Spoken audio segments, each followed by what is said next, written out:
So as far as memorable stories, another one, it's not a story, a single event, but my last year and a half or so at Lakenheath in the UK, I was the chief of the functional check flight section, which is a section that does test flying of the airplanes after they go through major maintenance or perhaps an engine replacement.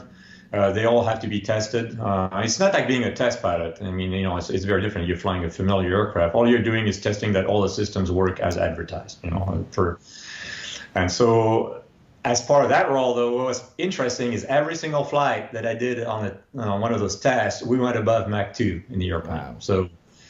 So I have quite a bit of time above Mach 2. The airplane had plenty of fuel to do it too. So we would climb up to 50,000 feet, or close, and then push it up. And the aircraft actually accelerated pretty quick above Mach 1 and then up to Mach 2. The fastest I've been, the aircraft was on paper, in the Dash 1, in the flight manual, 2.5 Mach is the maximum speed allowed.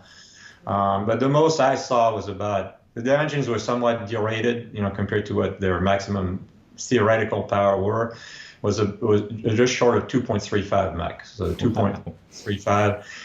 Each aircraft was a little different, and it also depended on the ambient temperature and other atmospheric factor. So sometimes you could only get like 2.2 or something like this, but easily above Mach 2 every time. It's no question that you were going to go above Mach 2. So that's pretty interesting. This was over the North Sea.